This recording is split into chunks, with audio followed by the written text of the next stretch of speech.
अस्सलामु अलैकुम वरहमतुल्लाहि वबरकातुह। जिन्नातों के खाने। इब्न मसूद रज़ी अल्लाह अन्हु रावी हदीस हैं, अल्लाह के नबी जनाब मोहम्मद रसूलुल्लाह सल्लल्लाहु अलैहि वसल्लम ने इरशाद फरमाया, सही मुस्लिम की हदीस है कि मुझे एक जिन बुलाकर ले गया। फिर मैं उसकी कौम के पास पहुंचा तो मैंने उन्हें कुरान पढ़कर सुनाया।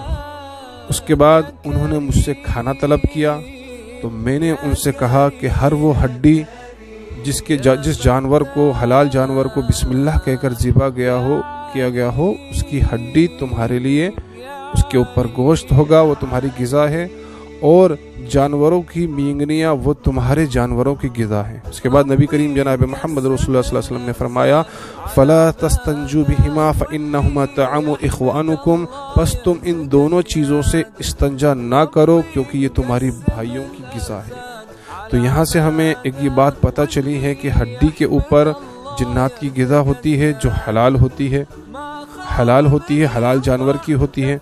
इसी तरह जो है जानवरों की मींगनियाँ उनके जानवरों की ग़िज़ा होती है। इसके बरअक्स हराम जानवरों की हड्डी पर और बिना बिस्मिल्लाह किए गए जानवर पर और गैरुल्लाह के नाम पर ज़िबा किए गए जानवर पर ये शैतानों की ग़िज़ा होती है, शैतान जिन्नातों की इस पर ग़िज़ा होती है। ठीक है।